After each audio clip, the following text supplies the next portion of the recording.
I am sometimes frustrated when it's like when nature writer is used for me as a dismissive and diminishing phrase, as in to be a nature writer, I'm disconnected from the lives of people. When I left Boston and moved to Virginia. And one of the first things that I said to a friend about like being really frustrated was like, I don't know how to write poems here because I keep looking for people and I look out the window and all I see are trees. And so like people are important to me in my writing, and thinking about human history and human communities is really important. And also, as it turns out, the trees are also important to me. I'm Suzanne Matson, a professor in the English department, and I'd like to welcome you to this evening's presentation of the Lowell Humanities Series. Camille Dungy is the author of 4 collections of poetry, most recently Trophic Cascade, winner of the Colorado Book Award. In spring 2023, she published Soil, The Story of a Black Mother's Garden, a memoir of earthkeeping and relationship. Her collection of essays, Relative Strangers, Journeys into Race, Motherhood and History, was a finalist for the National Book Critics Circle Award, and she also edited Black Nature, 4 Centuries of African American Nature Poetry. Please help me welcome Camille Dungy.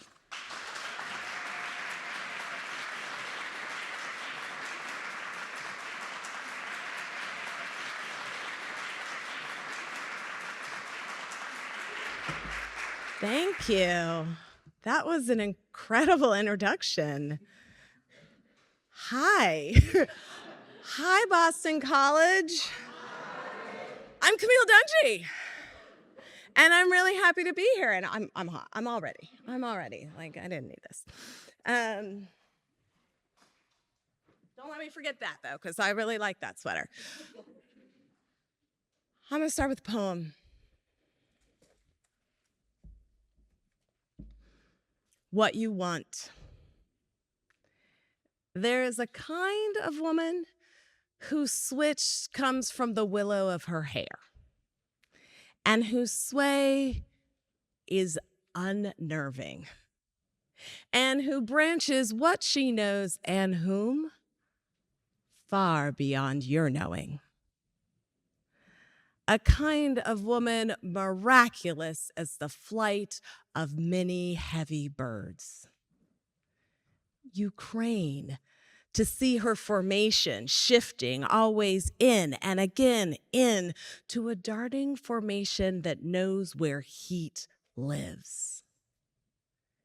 Her kettle is ever steaming, and inside you will find bits of yourself, skin and muscle and force of will slipping off the bone, tender and delicious. So I wanted to start with that poem because I wrote it in Boston. And I feel like it's one of the first poems where I was like, hey, I'm a poet. I just wrote a poem that like stuck. And I remember it. And I still remember it. I wrote it leaving the green line, walking to the orange line on an October day, which is kind of a magical time of the year in Boston, right? And I don't know why, but the words just entered, and I didn't have a writing down device, despite the advice that writers are always giving to tell you to always have something to write the thing down with. And so I was in my head just remembering the lines until I got back to the Somerville, Cambridge line where I lived right across from the wine and cheese cask, and could actually write it down. And so I think there's something about that sort of ability to, like, having to remember it long enough to get home to write it down, which is part of why I have it still. But I don't know that I could do that anymore. So follow that advice of always keeping paper with you. And I really think paper. I don't think that the notes we take on the phone get into our brains the same way. And I think maybe for me, yeah, who knows, you may be different, but maybe for me, it's because my phone has all these other uses. It's the place where I'm texting people or snapping someone or checking Google, or I actually only snap one person, which is my daughter. If I wanted to have a relationship with her, I had to take up. I kind of like it. It's fun, but but it's the phone is that place, right? Where then my brain like disappears and there's work to be done or social stuff to be done. And like, I don't stay in whatever the space of the dream making of the poem is. And so the little notebook is the place where the dream making thoughts of the poem get to stay completely separate of thinking about what kind of cool filter I'm going to discover or whether or not I'm up on my Duolingo, right? So I lived in Boston, and I have all these thanks to give. Hey, can I take your picture?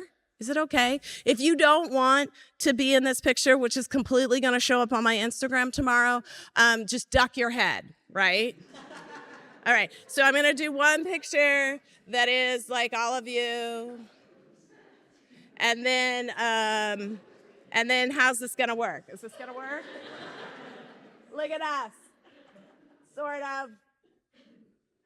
If you're on the outer edges, I'm sorry. You can be like, I know I'm in there. I feel like a photo record is important because I don't have a very good memory. Like, I think that a large part of why I write is because I actually don't have a very good memory, which you wouldn't necessarily know because my poems are all, and my memoirs are all full of memories, but that's why I write. Because I can put them down and then walk away from them, and I don't have to keep them forever and ages. So, and then I also have this kind of memory, maybe you have this kind of memory, you're like, who is that person? And then like, later, I'll remember, but not necessarily right when I'm supposed to remember. But I did remember this piece, not immediately. I was having lunch with somebody, and I was trying to tell the story about when I came to Boston and how. So I'd finished graduate school and 1 year post graduate school fellowship in North Carolina. And I wanted afterwards to live in a city because Greensboro, North Carolina was not that. And so I wanted to live in a city near a large body of water where I had friends and could get a job. So my city possibilities were London, Boston, and San Francisco. And I came up to visit friends in Boston, and one of them was like, oh, you should meet this guy, Lad Tobin. He's always hiring poets. And so thank you, Lad Tobin, for getting me the job that helped me choose Boston over London or San Francisco. I did eventually get back to San Francisco. London's always calling. One day, who knows?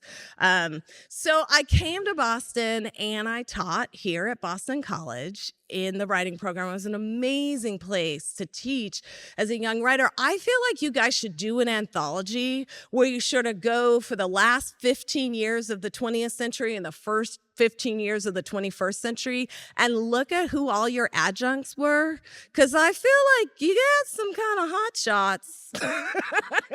who rolled through here, and we were able to teach composition, but really interesting composition classes because of how you formulate things. And I could teach creative writing, and I could teach literature to really great students who were engaged and interesting and interested and willing to sort of grow and shift and change. And so for me as a young writer, it was a really exciting place to be, right? I mean, like, this is a bit of accommodation. Like, I had left a long teaching day, got on the green line, and still had the spark enough to come up with a poem, which is the one that I just shared with you. So yeah, pat yourselves on the back. I know you weren't even alive then, but you know, your energy was there. And then I left Boston, which was a sad thing, and left those friends and got a job in Virginia. And the summer between, I went to England and was in Bath, which is a really like a touristy place, and saw a thing happen that was pretty horrible. And the woman who was there with me turned to me and said, "You're the poet. You have to write this down."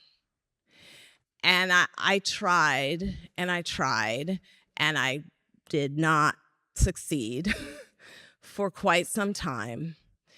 At the end of my time in Boston, I had gone to hear a friend sing in a concert, and the center of the concert was Mozart's Requiem Mass, which, if you've know, it's beautiful, particularly sung by a lot of voices in a fancy Boston building, right? I don't remember the church, but it was very, very nice with super good acoustics. And I got he sent me the recording of the concert, and I was back in the sort of embrace of Boston, in the sort of that kind of mix between beauty and sorrow that can happen when you hear something like a Requiem Mass in a gorgeous place surrounded by people that you love. And I listened to the recording, and the poem started to write itself. Requiem. Sing the Mass. Light upon me washing words, now that I am gone. The sky was a hot blue sheet the summer breeze fanned out and over the town. I could have lived forever under that sky. Forgetting where I was, I looked left, not right, crossed into a street, and stepped in front of the bus that ended me. Will you believe me when I tell you it was beautiful? My left leg turned to uselessness, and my right shoe flung some distance down the road. Will you believe me when I tell you I had never been so in love with anyone as I was then with everyone I saw? The way an age-worn man held his wife's shaking arm, supporting the weight that seemed to sing from the heart she clutched. Knowing her eyes embraced the pile that was me, he guided her sacked body through the crowd. And the way one woman began a fast the moment she looked under the wheel, I saw her swear off decadence. I saw her start to pray. You see, I was so beautiful. The woman sent to clean the street used words like police tape to keep back a young boy seconds before he rounded the grisly bumper. The woman who cordoned the area feared my memory would fly him through the world on pinions of passion, much as, later, the sight of my awful beauty pulled her down to tears when she pooled my blood with water and swiftly, swiftly washed my stains away. So, in addition to keeping a little paper, tiny little notebook, I'm talking the super inconsequential, like steal a notepad from a hotel kind of thing, right? But keeping some kind of paper like that around you, I feel like writing by hand is also really good at large parts of the drafting process, because when I write on the computer, I can unconsciously correct myself, right? So I type something, it's wrong, and I fix it. Half the time now our computers fix it for us, right? Before we even do it, and sometimes they fix it wrong, right? And so there's a lot of unconscious writing and tidying up around yourself before you get a chance to see what comes out of the mess. Do you know that Post-it notes are the result of an accident? There was a guy who was trying to develop a high bond, right? Like something better than super glue. And he was failing and failing and failing, and then he had it on his desk somehow, and it spilled.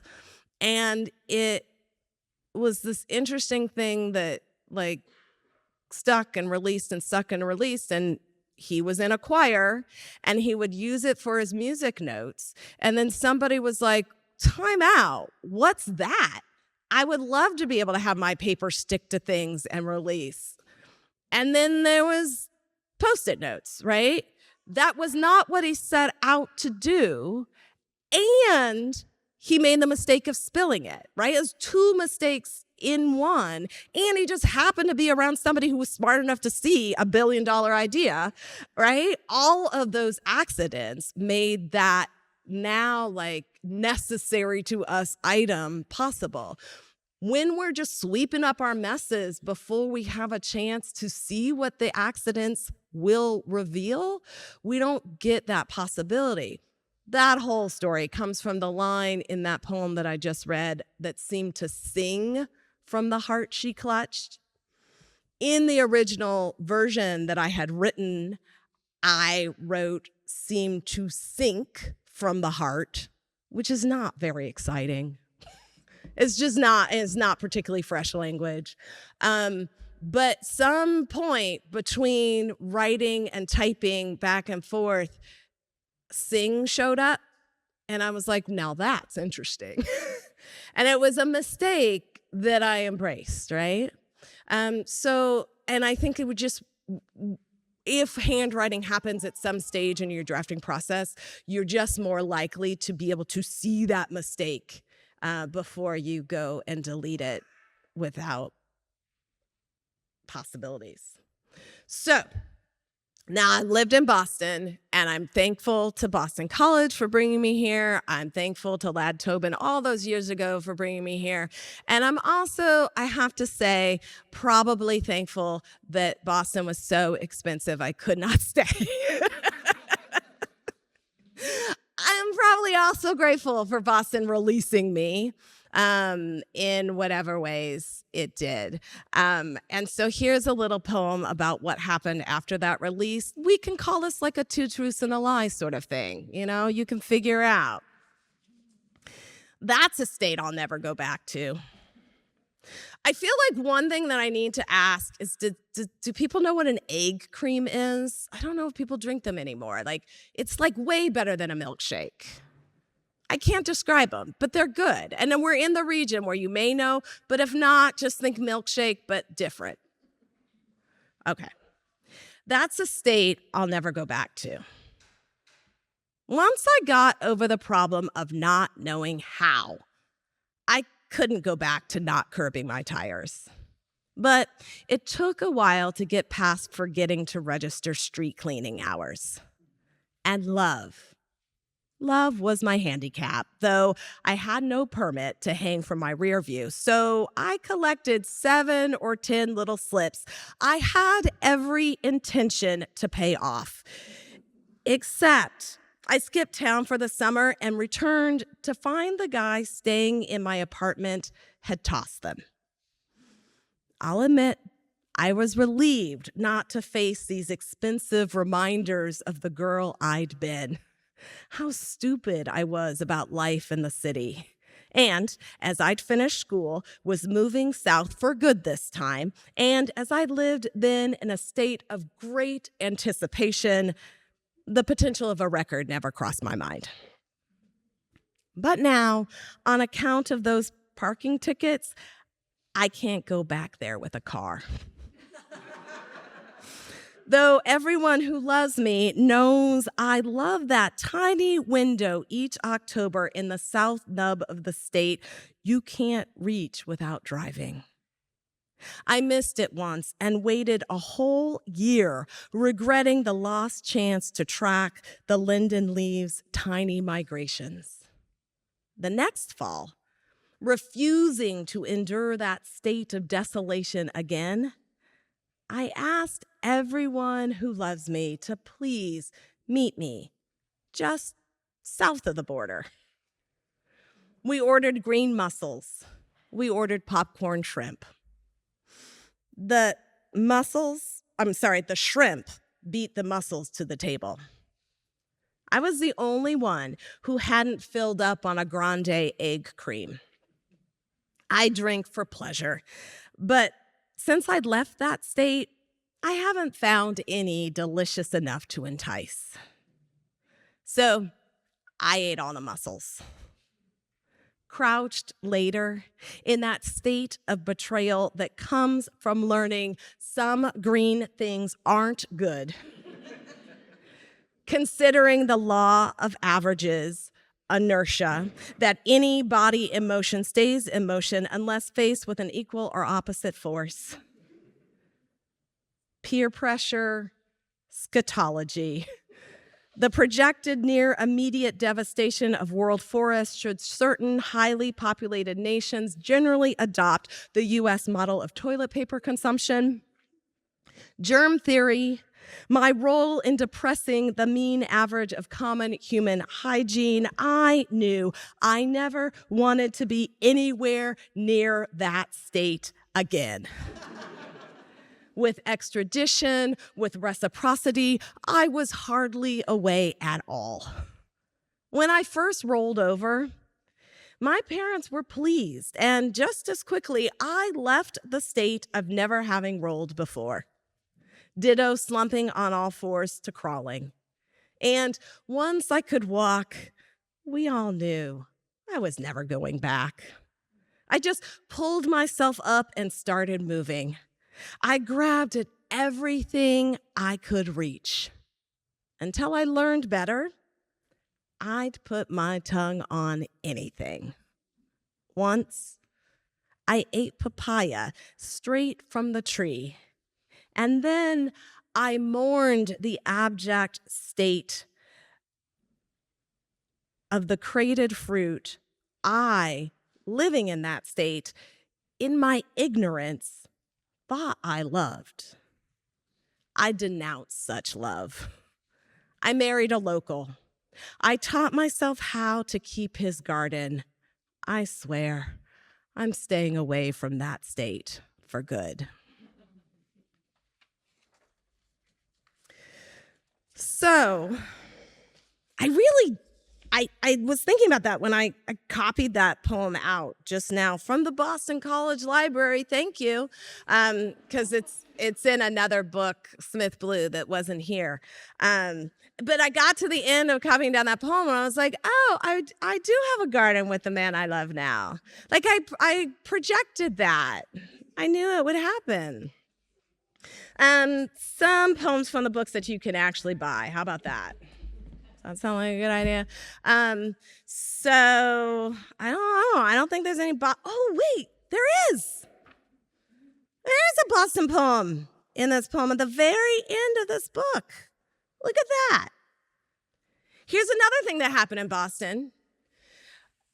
In addition to getting a job, thank you, Lad Tobin, I went down into the Harvard Square T, which has an excellent acoustics. And there was this guy playing the kora, which is this incredible East African instrument, I think. But I don't know, it just sounds like what I think kissing under a waterfall would feel like.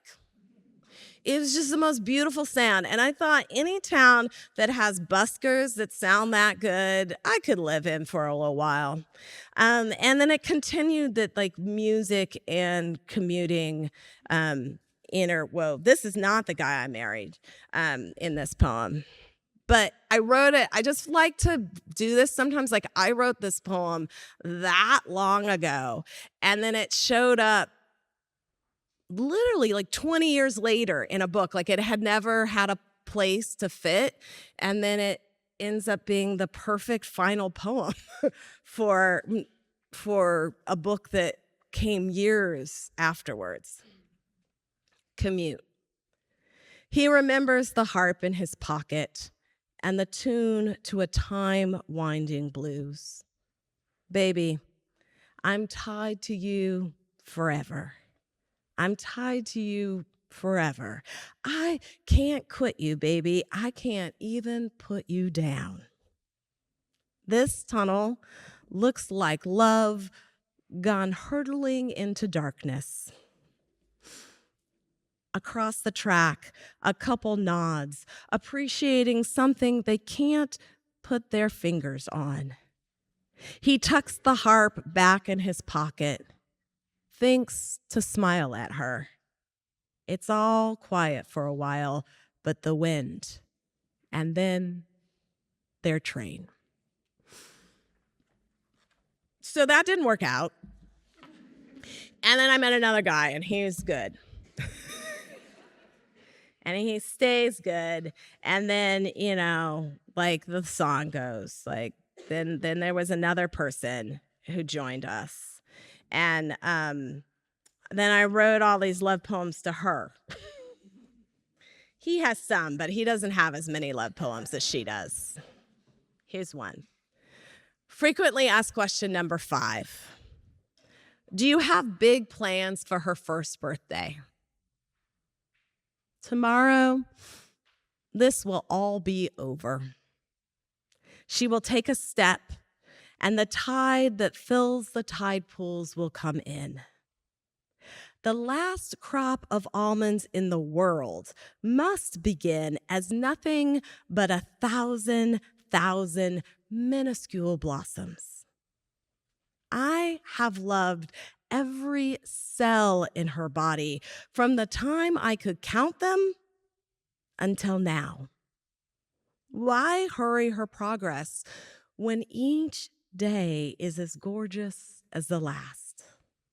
She will take a step, and the beekeeper will plant his hives in the orchard.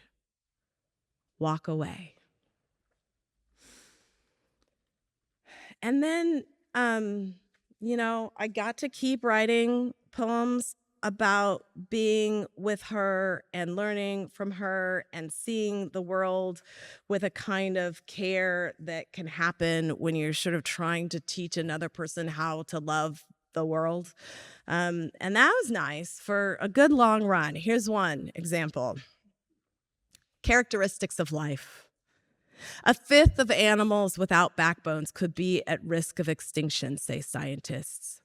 BBC Nature News. It starts really dark, but it gets better. Ask me if I speak for the snail, and I will tell you, I speak for the snail. I speak of underneathedness and the welcome of mosses, of life that springs up, little lives that pull back and wait for a moment. I speak for the damselfly, water skeet, mollusk, the caterpillar, the beetle, the spider, the ant. I speak from the time before spinelessness was frowned upon. Ask me if I speak for the moon jelly. I will tell you one thing today and another tomorrow. And I will be as consistent as anything alive on this earth. I move as the currents move, with the breezes. What part of your nature drives you? You in your cubicle ought to understand me. I filter and filter and filter all day. Ask me if I speak for the nautilus, and I will be silent as the nautilus shell on a shelf. I can be beautiful and useless if that's all you know to ask of me. Ask me what I know of longing, and I will speak of distances between meadows of night blooming flowers. I will speak the impossible hope of the firefly. You, with a candle burning and only one chair at your table, must understand such wordless desire. To say it is mindless is missing the point. And I don't know if it's totally clear just listening to that poem. I said, like, one of the things about having my daughter, like, it just like was more of a impetus to pay attention to how I pay attention to caring about the world. And I'm not trying to say that people who are child-free do not have a stake in the future. That is not what I'm trying to say. I'm trying to say that for me, it changes my relationship with everything. Just like any kind of falling in love changes my relationship with everything. It's one of the cool things about falling in love, right? That you start to see the world in different ways. So here's a poem along those lines. I think I'm trying to talk a lot today about like perseverance, about how we see and what we see, about holding on to things forever because you don't know when you'll use them. This poem, I say, took me 17 years, 1 week, and 4 hours to write. Because I held on to this quote or this newspaper article for so long, 17 years. And then I taught for a week at a summer writing program where I literally had people cutting up drafts of poems that they didn't like with scissors and glue sticking and taping them back together and going outside and looking at the world and then writing into the gaps. And it was fun. And I was telling them to do it, but I wasn't doing it. And then the poet Amy Nasuku Matado wrote me the day I got home to ask me if I had a poem that she could use in Orion magazine that afternoon. And I was like, I have nothing. But then I knew that I had that newspaper article that I'd always wanted to use, and then I had this. 4 hours later, one night in 1888, as the French steamboat Abdelkader powered from Marseille to Algiers, news reports proclaim the sky became quite black with swallows. The channel between one life and another has always been subject to sudden explosions. Those swallows must have been exhausted. The birds alighted in the thousands on the sails, ropes, and yards of the Abdelkader. I began with birds, thousands. Some wandered into cabins, ate from passengers' delighted hands. I will return to the birds, but you should know the Abdelkader was named for a man who died 5 years before they blacked the sky around the boat that bore his name. If you don't know how many died, how many more he saved in the decades of conflict between France and Algiers while Abdelkader was emir, maybe you won't know what a wonder this was to report. I read about it in the New York Times. This must have sounded in those days like the stories we hear now of cranes, red-capped and white-napped, who nest nowhere securely but along Korea's demilitarized zone. Those winged strangers remained all night on the vessel, the article claimed. In the morning, fed and rested, they flew off for coastal islands still controlled by Spain, which, as you know, once kept as its own our neighbors, Honduras, El Salvador, Mexico. I've been trying to write about the Abdelkader swallows for more years than I am able to count. Yesterday, you apologized for arriving late to dinner. You'd seen a small, bent woman walking with heavy bags near the grocery store, and you stopped to ask if she would let you drive her home. You are the size of Black man people here consider frightening. The woman must have been exhausted. She settled her body in the cabin, and you carried her safely home. Some days, especially as I'm reminded of how we fight the animals we are, who need to migrate as much as we need to settle, to stay. How we'll tear apart and strand and starve and slaughter that part of us who takes flight from one place to some other. I try to recreate this.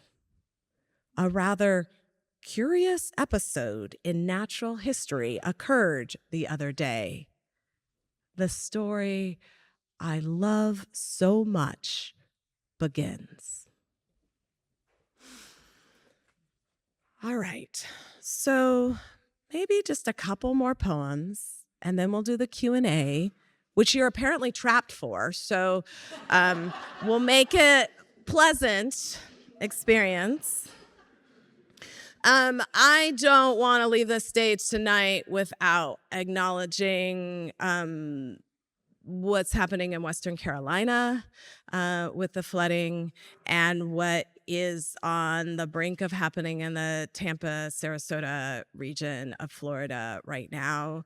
I really am holding in my heart people who are facing that trauma right here, and I never want to leave the stage without attending to the world in crisis,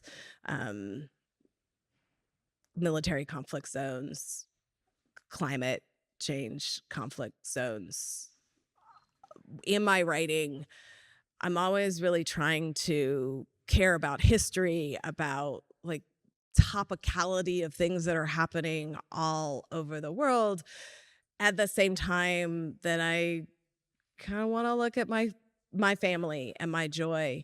And I believe that writing about the things that we care about and we love is part of how we care about and love those things.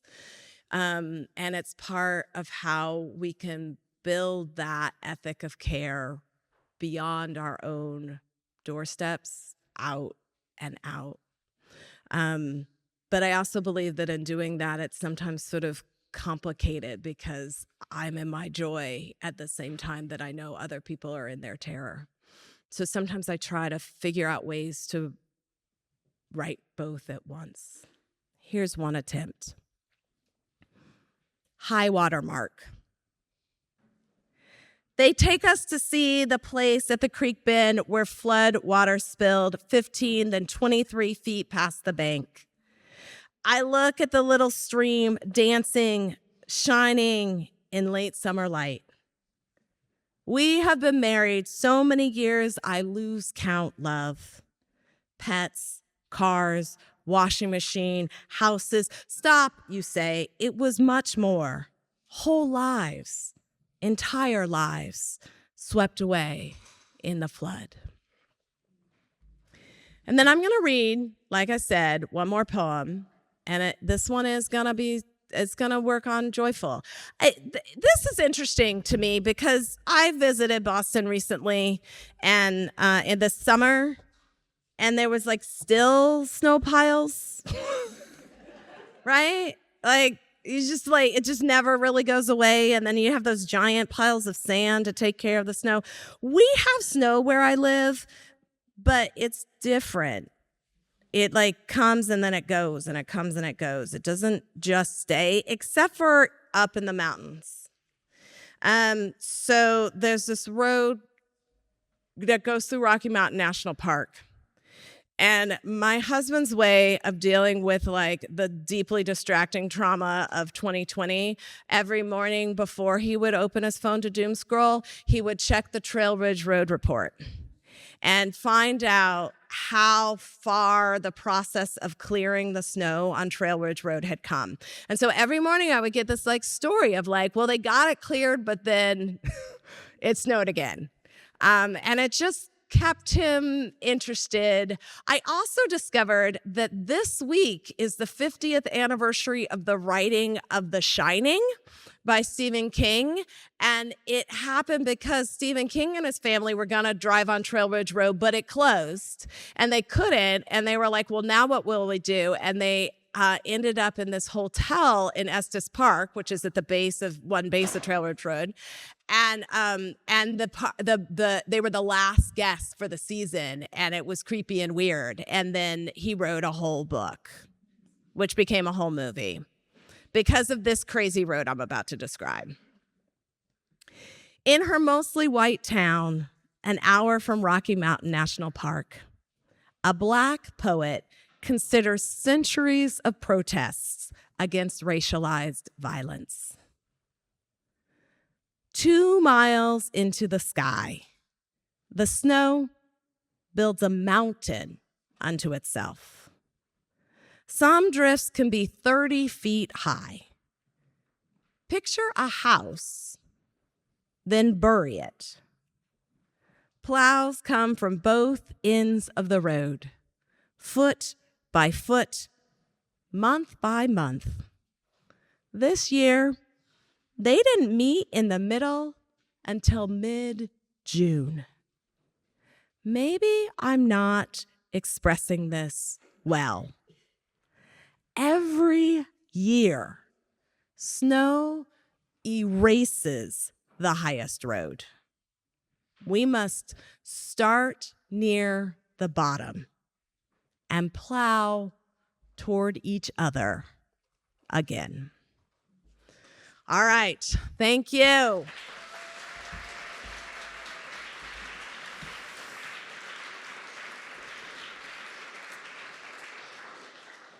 So now we're going to do a little bit of Q&A. And I see that there is a microphone there, so raise your hand and the microwave. The microwave is not coming anywhere near you. The microphone will come near you.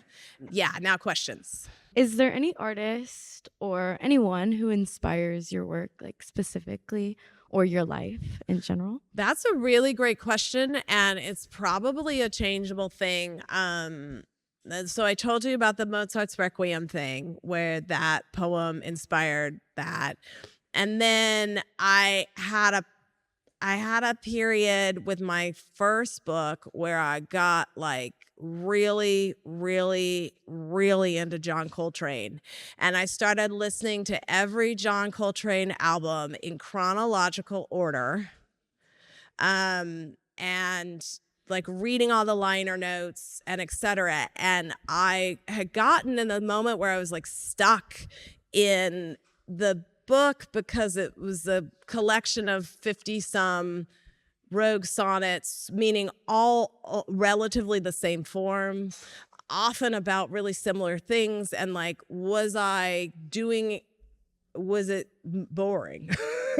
Right? Was my concern. And there's a moment in one of John Coltrane's first solo albums when he gets Miles Davis to write the liner notes, which is actually interesting because if you find out about John Coltrane and Miles Davis, they had a thing. They like had mutual respect, but also a kind of frustration with each other. But anyway, Miles Davis writes these liner notes, and at one point he says, I don't understand why people don't get John Coltrane. All he's trying to do is play the same note as many ways as he possibly can. And I thought, okay, That's good. How can I play the same note, but lots of different ways? And hearing that like gave me a kind of permission. My second book is set in the mid 19th century, about the 1850s, and for that book I got crazy into Beethoven, and I started listening to all of Beethoven's symphonies in order. And what was crazy about that was like Beethoven was writing those; they were like fresh music when in the same period about which I was writing about.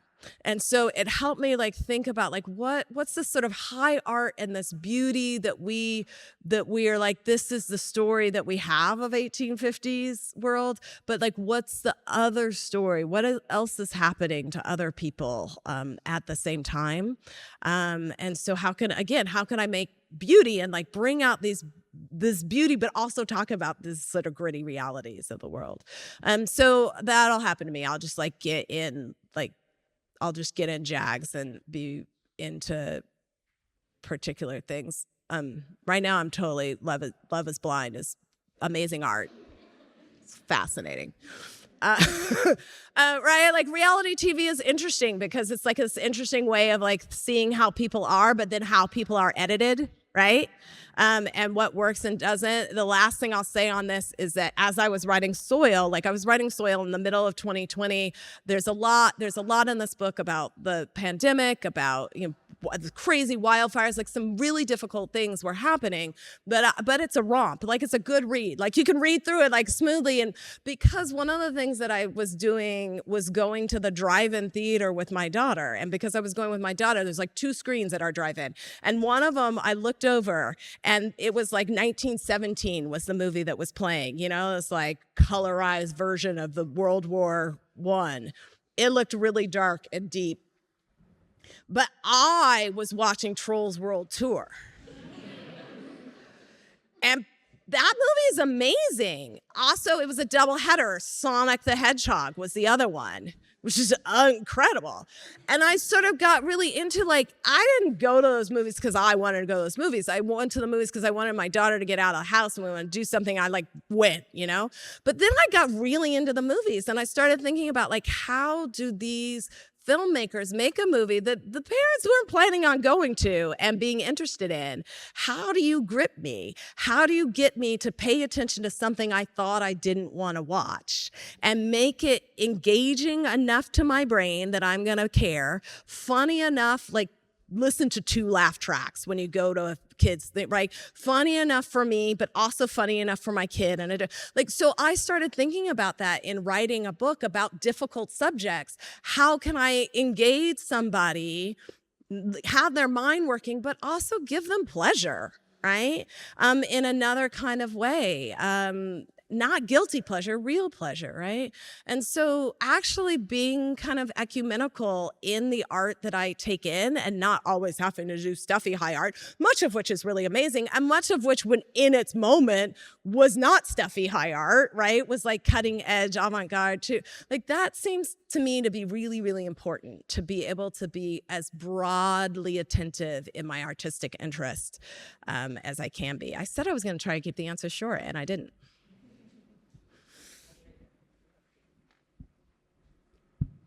Hi, thank you for your fantastic talk.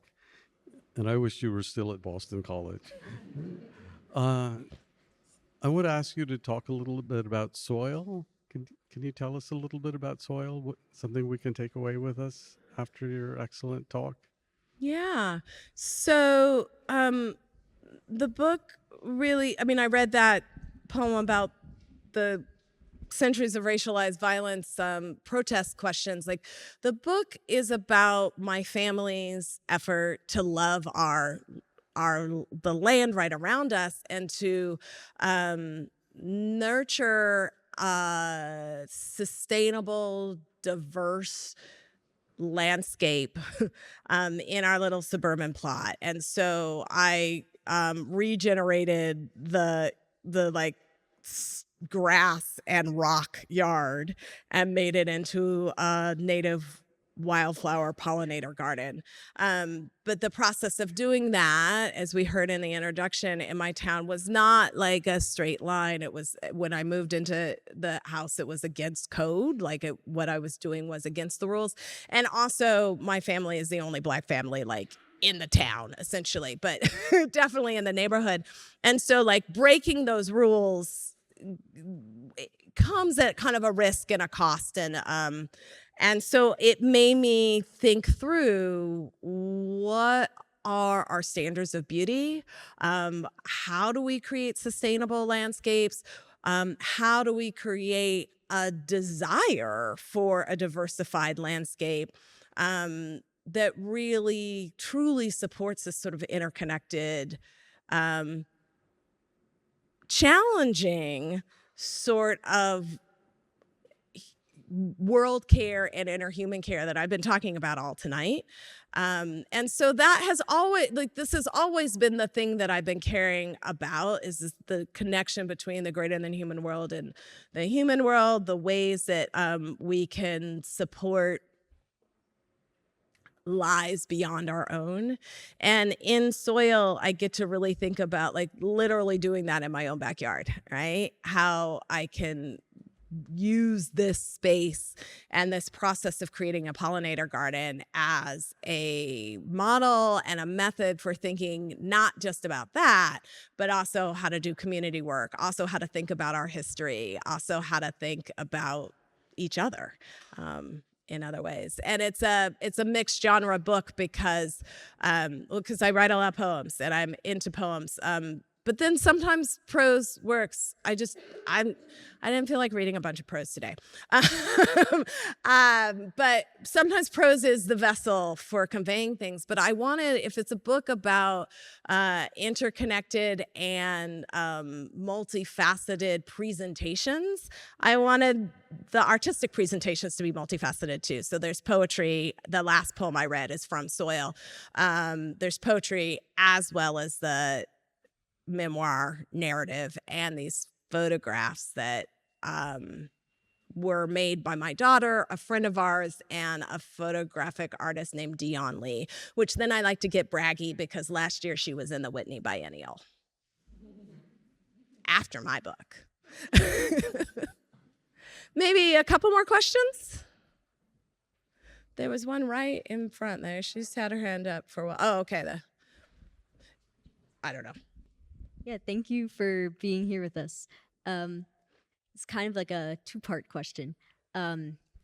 What's something in your poetry in general? You can either pick a specific poem, a specific volume of poetry, or just talk generally about your poetry. What's something that you feel like your readers tend to miss that you'd like to add to our landscape of interpretation? And then what's something that readers have picked up on that you were surprised about? Or you can just pick one to answer. Up to you. Wow. That's a great question. We had a Q&A today, and I did mention in passing that I am sometimes frustrated when it's like, when nature writer is used for me as a dismissive and diminishing phrase, as in, to be a nature writer, I'm disconnected from the lives of people. When I left Boston and moved to Virginia, and one of the first things that I said to a friend about like being really frustrated was like, I don't know how to write poems here because I keep looking for people and I look out the window and all I see are trees. And so like people are important to me in my writing, and thinking about human history and human communities is really important. And also, as it turns out, the trees are also important to me. So I want people to be able to see both of those things and the interconnections between them in my work. One thing that I don't think that this is something people miss, but it's harder to convey all the time, and you don't always see it unless I tell you what it is that you're seeing. The way that I use form is often really subtle. So I talked about those rogue sonnets, like you may you may notice that they're all 14 lines or multiple 14 lines, but you may not, because they don't have a lot of the other trappings of the sonnet. Like the volta is super important to me, but iambic pentameter is not super important to me. Internal rhyme is super important to me. End rhyme is not. So you may not be like, that's a Shakespearean sonnet. And in fact, I got pushback from mentors and readers early on with that first book who said I couldn't call them sonnets because of all the variants I did. And I was like, but the people in this book are they're women and Black people in America. Sorry. And they have to like play fast and loose with the rules to survive, and creating like a cage around them that William Shakespeare invented feels not to be honest to these people's lives. But as a result, you may not see it as a sonnet. The last poem I read about Trailbridge Road, I call that poem a 4x4. Every line has 4 syllables. Every stanza has 4 lines. You don't know that unless I tell you that. There's a couple poems in Trophic Cascade and a bunch in the book that I'm working on now that are exactly 700 characters. It was really hard. Like if you change a word from each to every, then I have to somewhere find how to remove one character someplace else. And like, you can't just necessarily just pull the commas out because you might have needed that comma or something like that, right? And it is are the same number of characters. So that didn't work, right? Contractions don't always work because that apostrophe is, I don't know. It was this crazy form that I came up with when I found out that in the first year of a baby's life, the average mother loses 700 hours of sleep, which is February in a leap year. And I was like, well, there's my constraint, and I'm just gonna write 700 character pieces. You don't know that. Like, you can't look at the poems and know that unless I told you that. And so I think that ends up getting lost on some level, but it's okay. Some scholar is gonna one day like look for they're gonna like do math with my poems. All right, I said a couple more, which means, speaking of math, 1 or 2 more, and then we can go. There's one over here. We haven't gotten this side. That's true. That's like, oh, okay. Hi, thank you for your beautiful talk. I had a question, I think that's partly answered, but when do you realize that a poem has reached its close, and that there shouldn't be anything more included in a poem? Like, I'm done. Yeah. It used to be when it was memorized. And I was like, then it sticks. And that's it. But then I started writing longer poems, and so that doesn't work anymore. I don't know. I think I revise a lot. And then when I put the poem down and come back to it a week later, if I don't want to fiddle with it, then it may be done. And then if I come back a month later and I still don't want to fiddle with it, then it's done. But often I'm going to come back a month later and be like, oh, no, that order is totally wrong or whatever. And then I keep going until I don't anymore, right? It's actually kind of simple. It's just like when I'm finished wanting to mess with it, then it's finished. Or I'm done with it. This also happens sometimes. I may want to mess with it, but not know what to do. That happens. But I feel like this side has been underrepresented in the questions. So we should have at least one question from this side of the room. And also, you can ask me questions when we're doing the book signings too. But yes.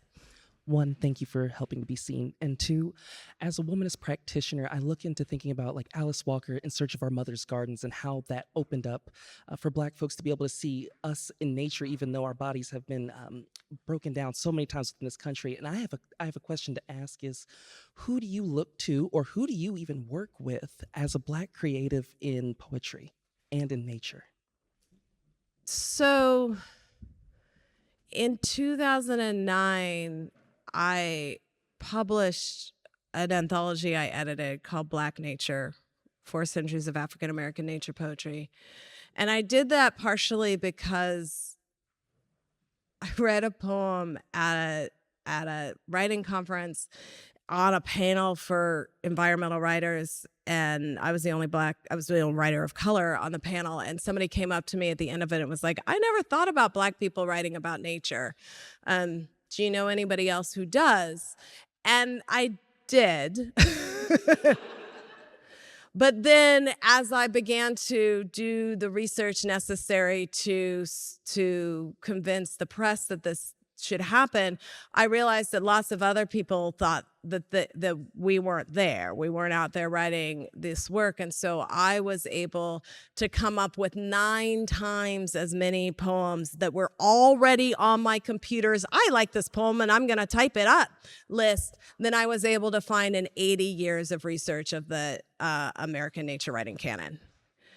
And so I think part of what I'm saying is I made my community.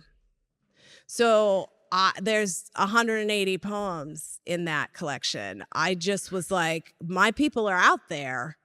I just gotta put them together. And then once I put them together, then my community happens. That's been really exciting to see in the subsequent years, like people seeing themselves in this world, or seeing themselves for the first time in this world, or seeing themselves in company with other people for the first time. And as a result of having made that community, I think it's like there's hundreds of folks doing this work. And that's pretty exciting. Yeah. I don't know. What do you think? Are we, yep. You look like what are you thinking? Should we favor the side one more time? How about that back quadrant?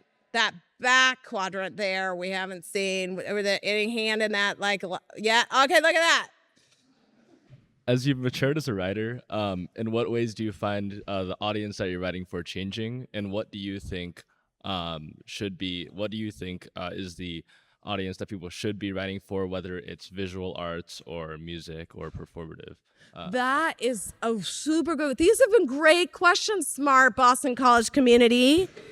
Thank you. It's a really great question, and it's a really important question, and I feel like it's a really important question to hold early in your writing career and to be as smart as you can be about this. So, like, returning to my love life, in Boston, I met a guy, the harp guy, and I did a tarot reading, and I asked these questions, and the tarot was like super supportive of my hopes, right, for this relationship.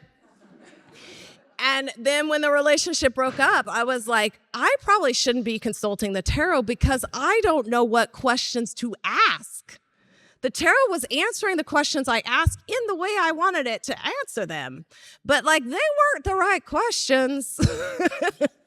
And that happens with audience too, I think. When we start writing, we think we know who our audience is, and it's often much smaller than what our audience could be.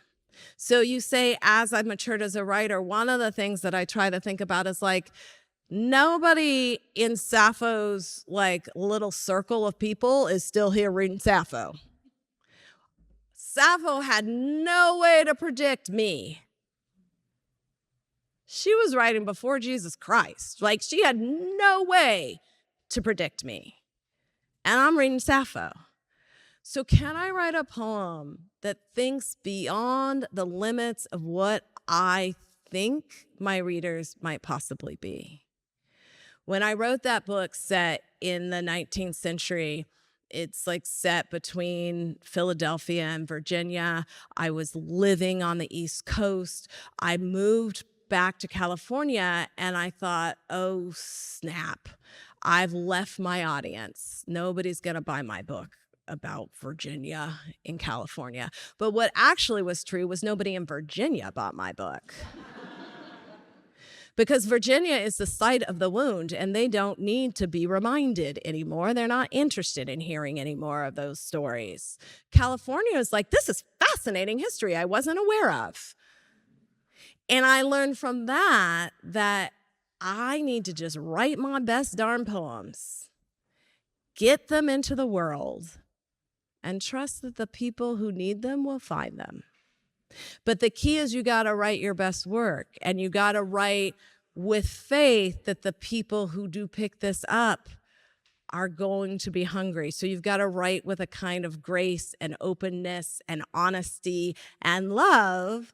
Don't be like all scoldy and mean and mad, because who wants that? You know, like, so I do. I mean, maybe if you're scoldy and mean and mad, you'll have an audience. Like, there are audiences for that. It's true. We all watch TV. But like, for me, that's not the audience I want to cultivate. I want to cultivate an open-hearted audience. And so I'm going to write open-hearted, honest, real, connected to the world poems, and open-hearted, honest, real, or people trying to be open-hearted, real, connected to the world people will find me. And I have very little idea where they're going to be from, what their demographic makeup's going to be, how old they are, any of that. When my poems started showing up in high school, like high school curriculums and things, that was the coolest thing, because I definitely did not predict that. Like, I wasn't thinking about high school people reading my work. And yet they are, and hopefully I'm making work that they don't hate, right? Does that kind of answer it? Like, just write your best work. Your audience will find you. And your best work can keep changing. Like, so your best work from this year may not be, your idea of best work this year may not be the same best work idea that you have in 10 years, and that's also okay. You're allowed to keep progressing.